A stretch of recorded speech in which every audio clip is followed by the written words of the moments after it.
Actor Tom Selleck has ascended to heights he never imagined. I had a good job coming up, a job I would have dreamed of.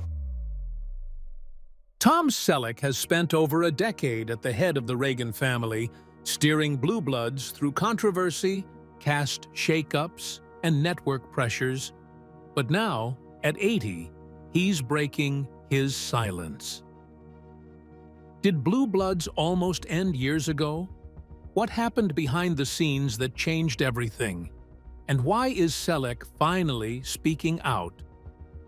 If you think you know the full story, think again, because what you're about to hear might just change how you see Blue Bloods forever. Blue Bloods is definitely one show that gave us all the action, thrills, and everything in between. It seemed like a show with no hidden truth, but that wasn't the case. Behind the cameras were shocking revelations and untold truths about some of your favorites that you probably never knew. Want to find out? Stick around, because what you're about to watch might just leave you stunned. Cast Insights. If there's one thing Blue Bloods has always nailed, it's casting. Every actor fits their role so well that it's hard to imagine anyone else playing their characters. But when it comes to Danny Reagan, Donnie Wahlberg was just perfect for the role.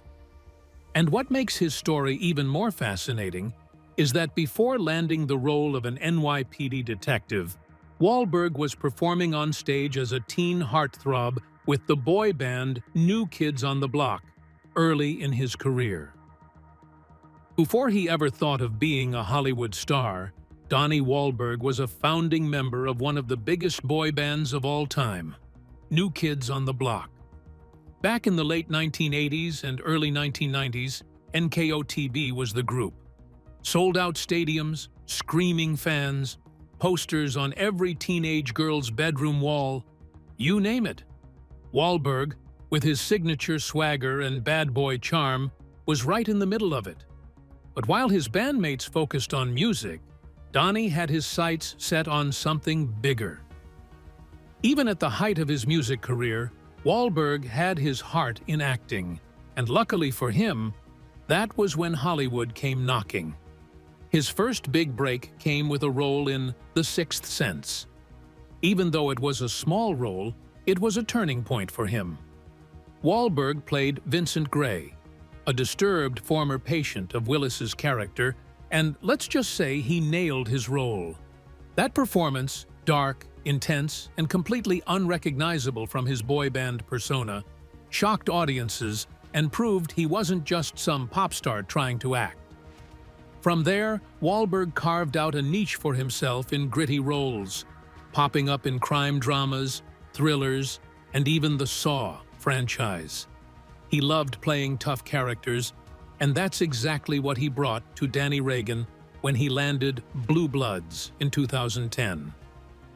Danny is the classic NYPD detective, rugged, hot-headed, and willing to bend the rules if it means getting justice.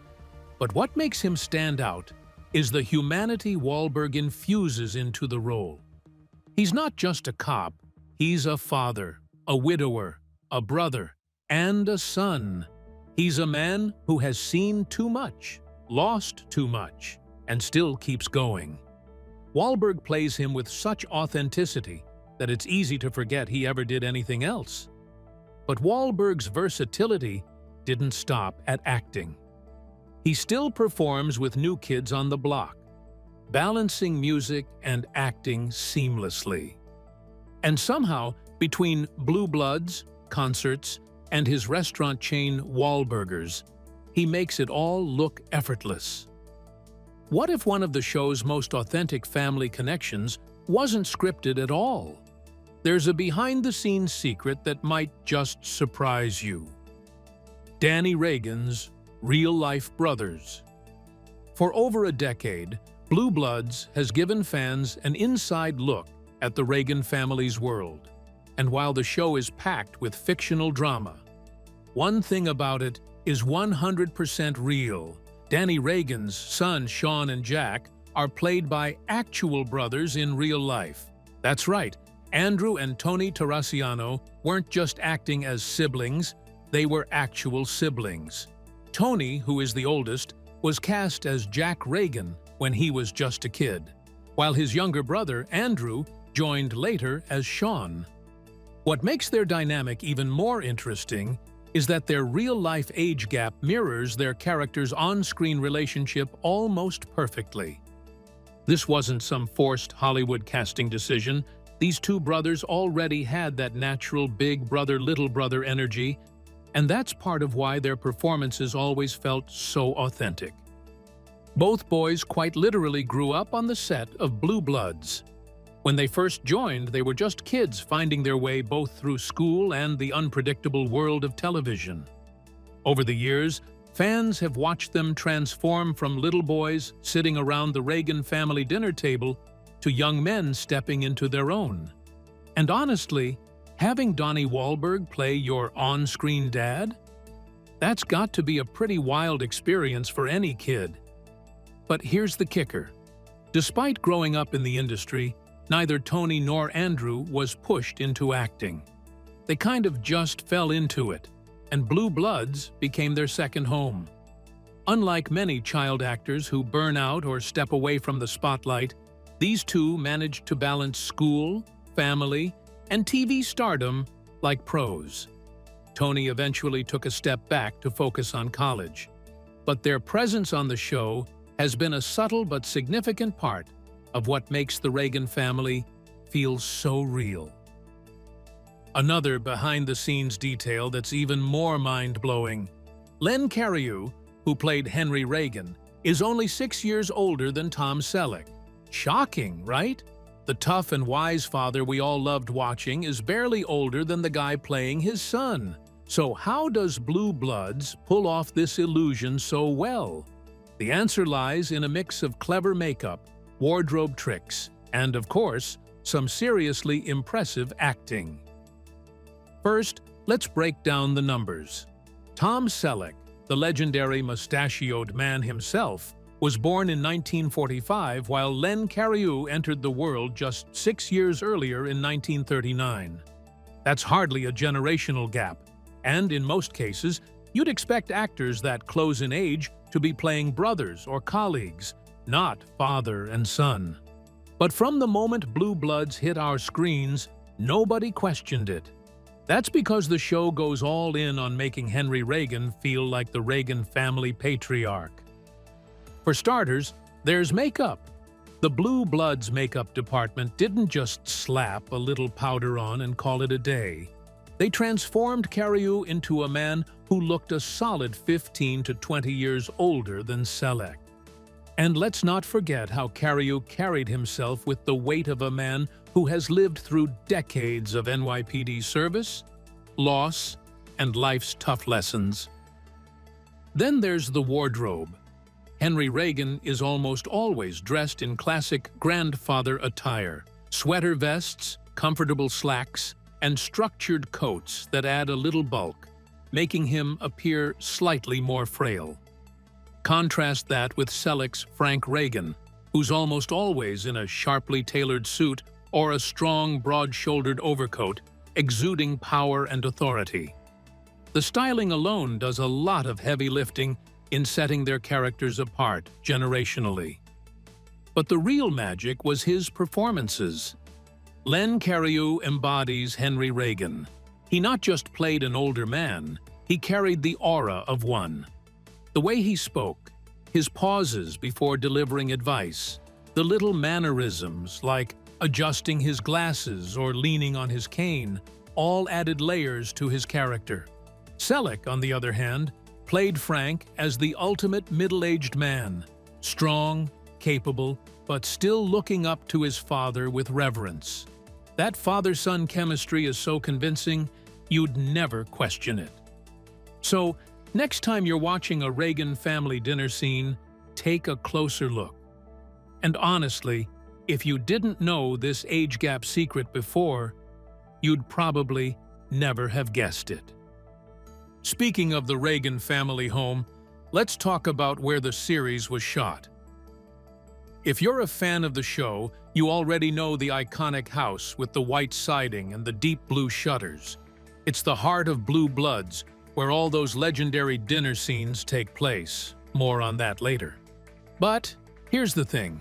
While some fans might assume the house was just a random pick, movie geeks would know that that particular house is actually one of the most well-known filming locations in New York City, with popular TV shows like Elementary, Suits, Boardwalk Empire, and The Good Wife, using that same location.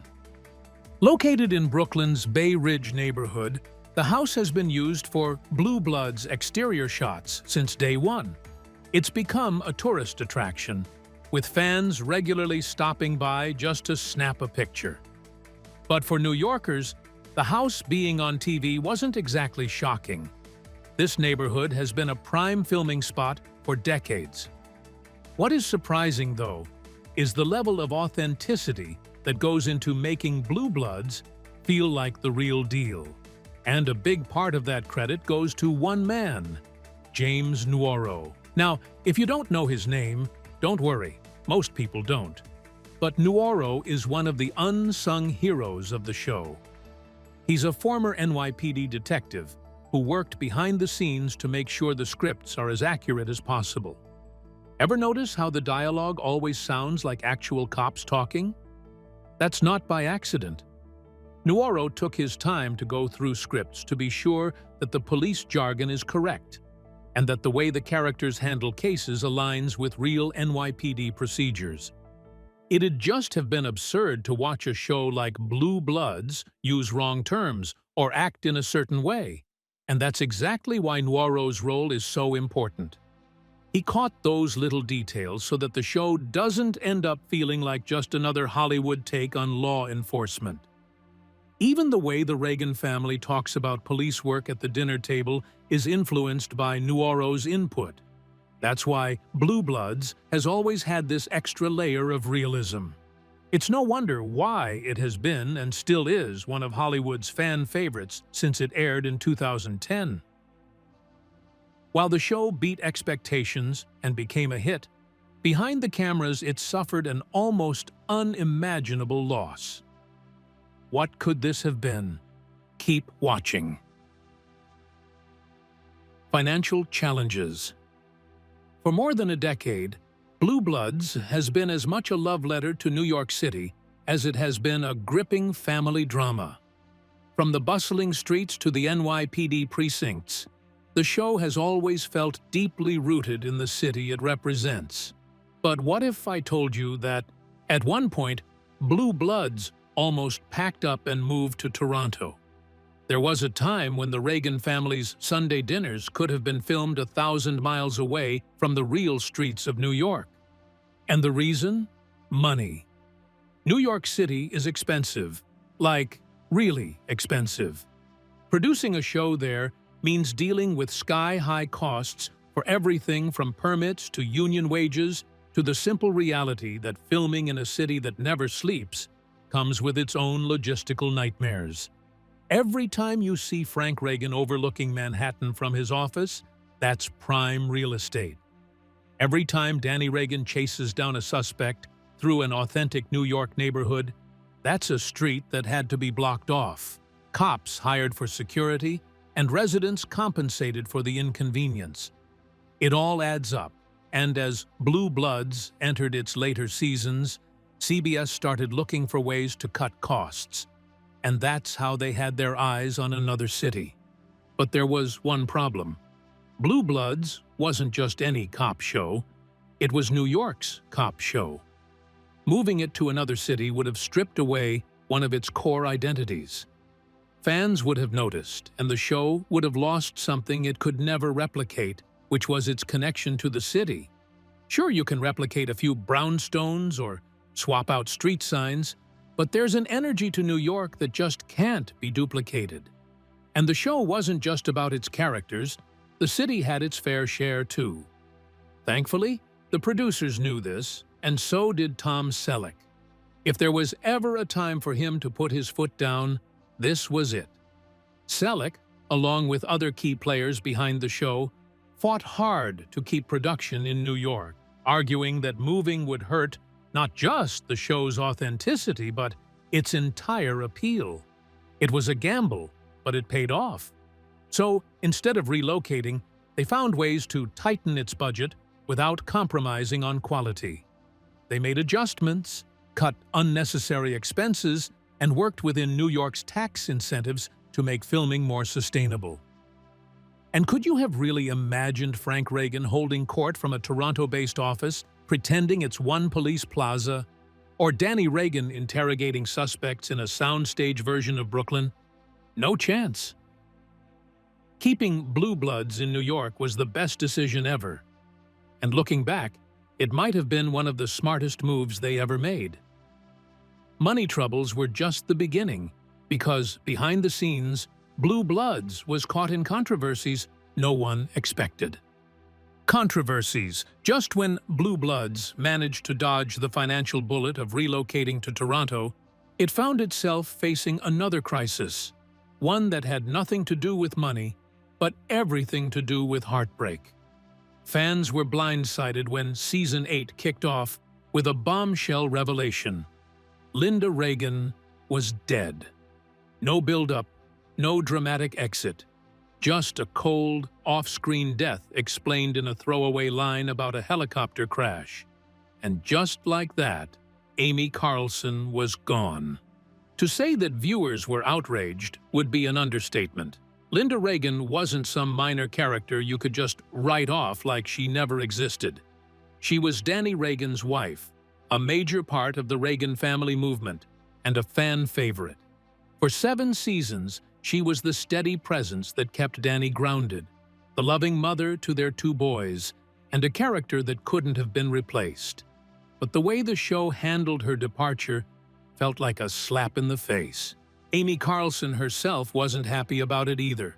After dedicating years to the show, she expected a proper send-off, something worthy of the character she had built. But instead, she was written out without warning, with no chance to say goodbye to the fans or even film a final scene. And the worst part? She found out about Linda's fate the same way the audience did, by watching the episode. Donnie Wahlberg, who played Danny Reagan, took it especially hard. He and Carlson had spent years building an on-screen marriage that felt authentic. They had chemistry, they had history, and they made the Reagan household feel real. Wahlberg was vocal about how much he missed his on-screen wife, and he wasn't the only one. The rest of the cast was just as stunned as the fans. The sudden loss of Linda Reagan left a hole in the show's heart, one that no amount of new characters or plot twists could truly fill. Fans were not just upset about Linda's death, they had an issue with the way it was handled. It felt rushed, almost disrespectful, and it left many wondering if Blue Bloods had lost its touch. For a show centered on family bonds, how could they throw away such a precious character without even a befitting goodbye? The backlash was loud, and CBS definitely felt it. People were angry, and the showrunners had to scramble to explain what happened. They chalked it up to behind-the-scenes contract negotiations, but that explanation didn't sit well with fans.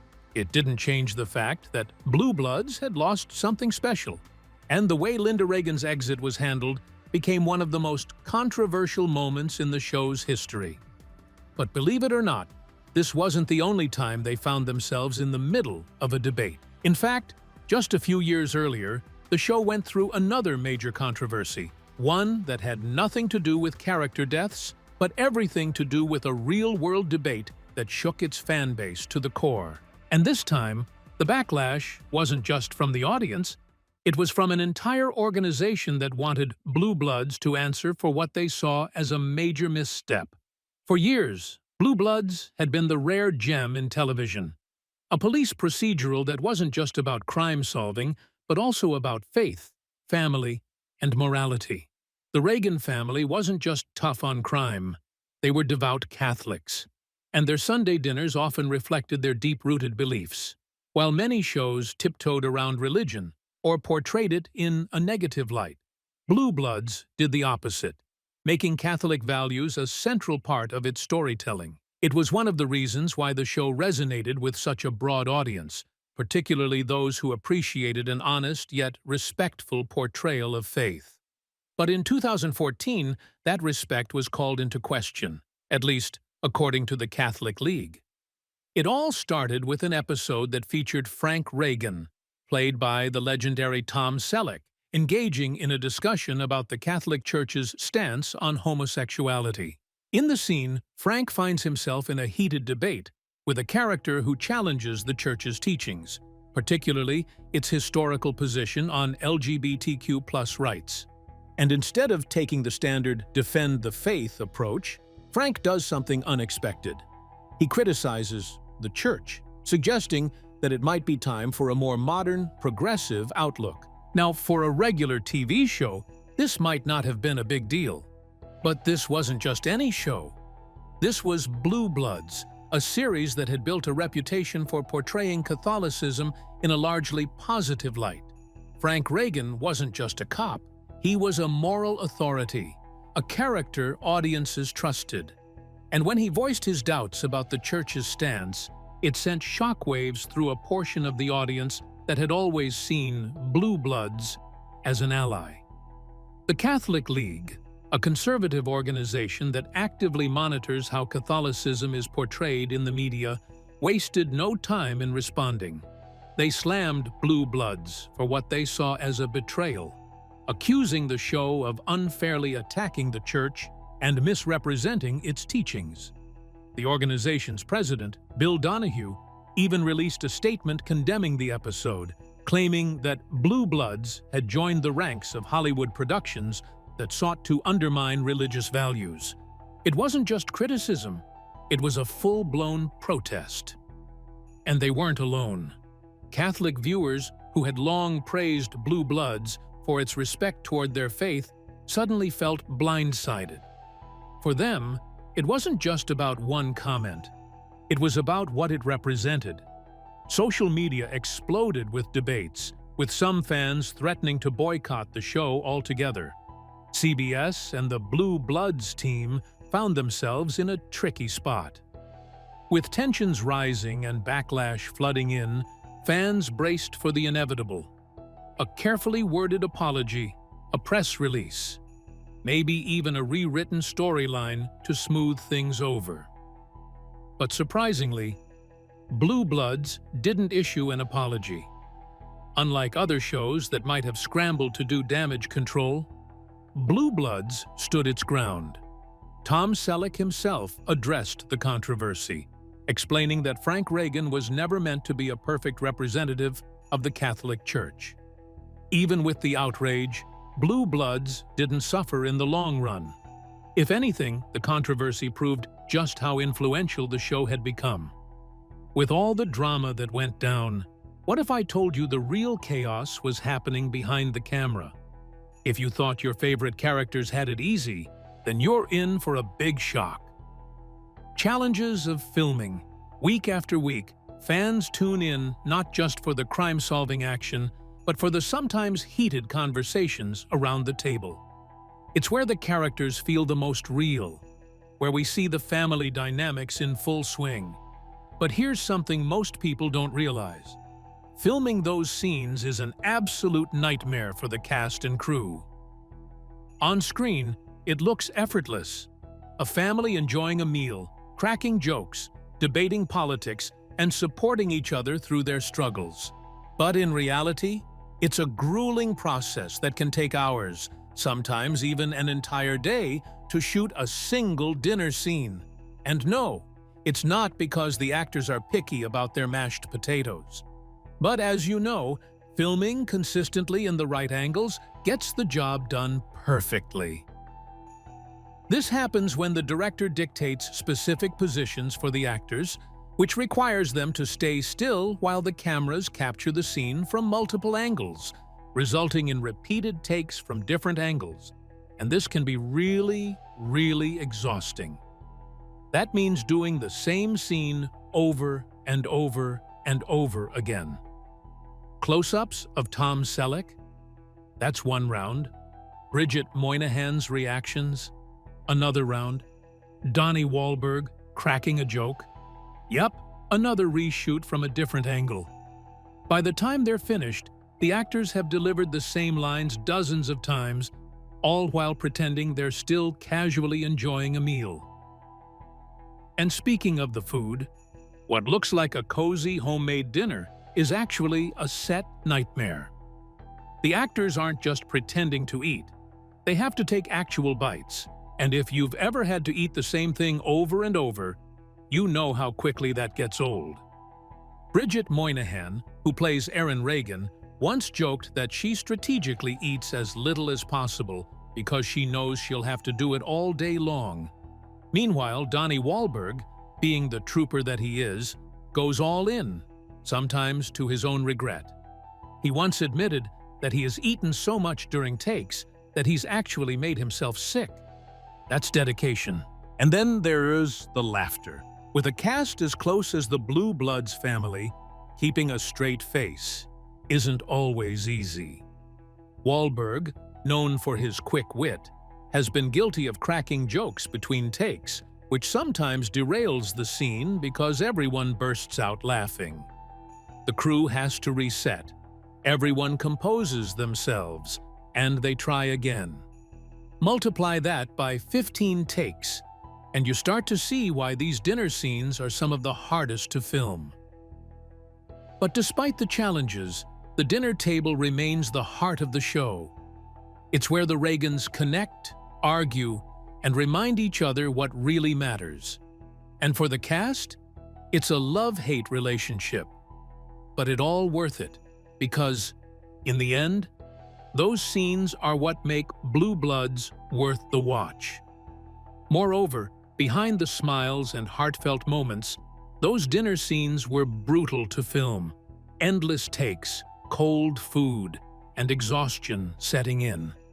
Some cast members even had their own tricks to survive the long hours. But was it all worth it? Well, that depends on who you ask. Just when it seemed like all that sacrifice had made the series untouchable, a blindsiding decision from CBS flipped the script.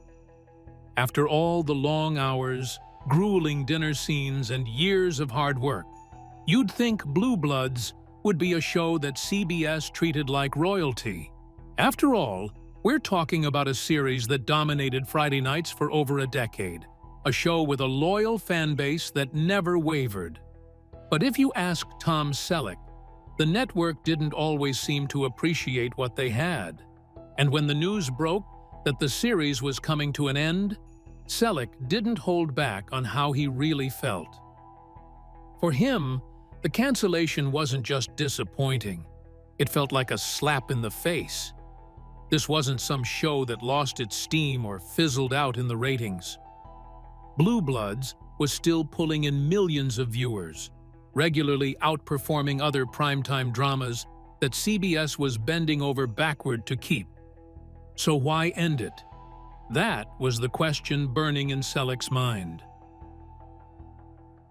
In interviews, he's made it clear that he believes CBS took the show for granted. For years, Blue Bloods had been a rock-solid performer, quietly holding its place while newer, flashier shows came and went. Maybe the network assumed the fans would just accept the decision and move on. With what had happened, it seemed that the production team had clearly underestimated the sheer devotion of its audience. But what CBS didn't know was canceling the show would cause a ton of backlash from fans. How did they handle it? And how did audience respond to the cancellation? Selleck also pointed out something that a lot of longtime fans agree with. Blue Bloods wasn't just another cop show with mindless action or shallow storylines. It was about family, about values, about the real emotional weight that comes with wearing the badge. That's what made it different. That's what kept people coming back season after season. And that's exactly why Selleck felt CBS wasn't giving the show the respect it deserved. Even with the network pulling the plug, Selleck wasn't ready to let go so easily. He fought behind the scenes, pushing for at least one more season, or at the very least, a proper final season that would give the show a real send-off. He knew the fans deserved better than a rushed goodbye. But networks operate on numbers, and no matter how much heart a show has, executives always seem to find a reason to move on. Still, if CBS thought they could quietly close the book on Blue Bloods, they were wrong. Selleck's comments sparked a ton of discussion from fans, with petitions and social media campaigns asking for a reconsideration. Whether or not the network would listen remained to be seen. But it was clear that Tom Selleck wasn't going to let Blue Bloods fade away without a fight. Is Blue Bloods really over? So here we are. After 14 seasons, countless dinner table arguments, and more solved cases than we can count, Blue Bloods officially wrapped up with its final episode on December 13th, 2024. And yeah, it was bittersweet, to say the least. But here's the thing. If you've been paying attention to the gist online, then you already know this might not be the final chapter after all. Let's rewind a bit. Remember when CBS announced that Season 14 would be the show's last? Then they split it into 2 parts, 10 episodes in the spring and the final 8 in the fall. Well, it turns out that might not have been the end of the story. Just when fans were starting to accept that Blue Bloods was over, the rumors started swirling. You've probably seen the hints. Posts popping up in fan forums, cryptic social media captions, and those eyebrow-raising sound bites from cast interviews. This has got fans wondering if there could really be another season on the way. And the cast don't make it any easier with their comments in interviews when asked about whether the series is finally ending. And to make it worse, CBS hasn't shut the door completely. While there's been no official green light, industry insiders claim the network has been tossing around the idea of a spin-off, or even a revival. And honestly, it wouldn't be that crazy. We've seen it before. Shows end, and then boom, a few years or even months later, they're back with a new twist. And if there's one show that could pull it off, it's Blue Bloods. So, what do you think the continuation would look like? Would we follow a grown-up Jack Reagan joining the force? Could Aaron finally run for DA again and face some serious political heat? Or maybe even a full-circle moment where Danny becomes police commissioner? Or is it possible that the final season wasn't really the final season at all, and that CBS might just surprise us with a secret Season 15 rebranded as a spin-off? I mean, think about it. Why split the final season in 2 if there wasn't something more planned? Now here's where we turn it over to you. Is Blue Bloods really done for good, or are the Reagans gearing up for a comeback? Could a spin-off be just around the corner? Drop your thoughts in the comments, hit that like button, and don't forget to subscribe for more inside scoops on your favorite shows. For more content like this, tap on the next video on your screen.